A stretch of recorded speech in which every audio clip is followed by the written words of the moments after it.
अगैरा वगैरा एक मजेदार कहानी। एक बार की बात है, किसी गांव में जगत नाम का एक पंडित रहता था जो दोनों आंखों से अंधा था, जो गांव के बाहर एक झोपड़ी में रहता था। एक दिन उस गांव में एक सेठ के घर रसोई का आयोजन किया गया, जिसमें आसपास के गांव के कई पंडितों को भोजन का निमंत्रण दिया गया और इसी प्रकार गांव के बाहर रहने वाले उस पंडित को भी भोजन का निमंत्रण देने के लिए सेठ ने अपने नौकर को भेजा। जब नौकर पंडित के घर पहुंचा तो उसने पंडित को आवाज लगाई तो पंडित घर से बाहर आकर बोला, कौन है भाई?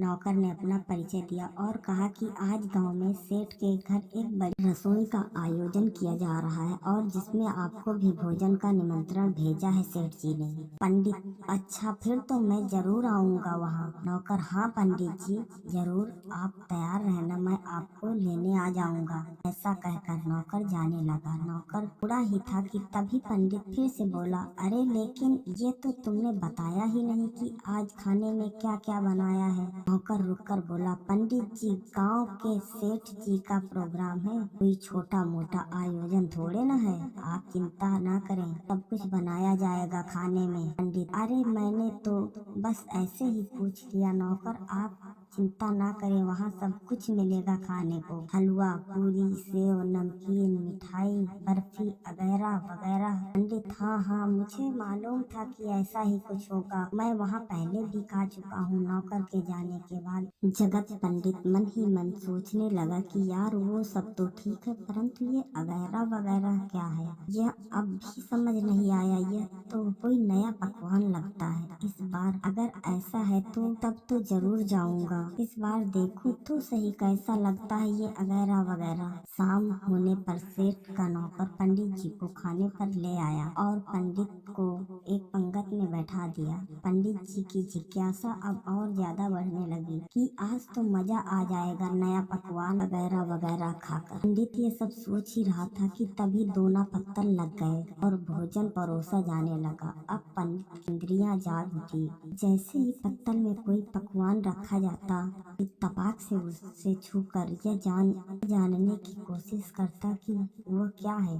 सोचता, अच्छा ये तो रसगुल्ला है, ये तो मिठाई है, हाँ ये तो बर्फी है, ये सब तो मैं कई बार खा चुका हूँ, मुझे तो बस वो मिल जाए, सबसे पहले तो मैं उसे ही चाखूंगा और बाकी सब बाद में। धीरे धीरे पत्तल भरती गई और पंडित इसी तरह सभी पकवानों को उत्सुकता से जांचता रहा, परंतु उसे अभी भी इंतजार था उस अनजान और मायावी चीज का, जिसके लिए वो आज पूरे दिन भर नमक का पानी पीकर अपनी भूख को बढ़ाता रहा। आखिर कब आएगा वो वगैरह वगैरह, मेरी पूरी पत्तल भर चुकी है अब तो।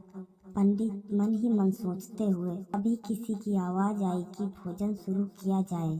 तभी, अरे ये क्या, अभी तो मेरा वो कब लाओगे? पंडित जोर जोर से बुदबुदाने लगा, अरे कहीं ऐसा तो नहीं कि किसी ने जल्दी बाजी में रख दिया हो इधर उधर। पंडित अपने दोनों हाथों से उसे ढूंढने लगा। तभी उसने पत्तल के बाहर एक गोल गोल चीज, गोल पत्थर को छुआ तो मन थोड़ा शांत हुआ। हाँ यही होगा शायद, और कितने मूर्ख लोग हैं, खाने की चीज को भी ऐसे ही रख जाते हैं।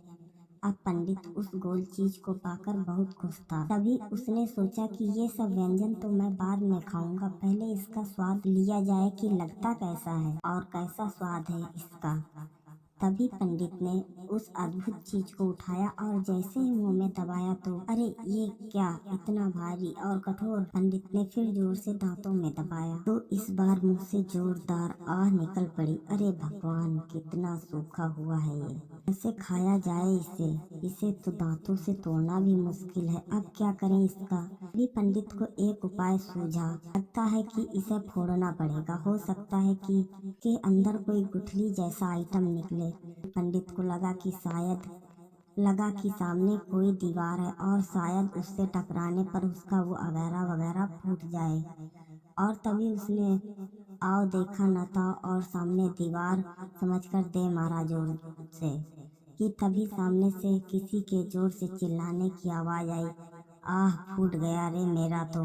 सामने पंगत में बैठा हुआ आदमी दर्द से चिल्ला उठा, क्योंकि पत्थर की जोरदार चोट से उसका सर फूट गया था। तभी पंडित गुस्से में बोला, ओए खाना मत, ये मेरा आइटम है, फूट गया तो ला वापस दे मुझे। पंडित को लगा कि उसका अगैरा वगैरह फूट गया है। तभी सामने वाला आदमी भयंकर गुस्से में होकर बोला, हाँ जरूर, रुको महाराज, अभी देता हूँ आपको। और फिर सामने वाला आदमी टूट पड़ा उस पंडित पर।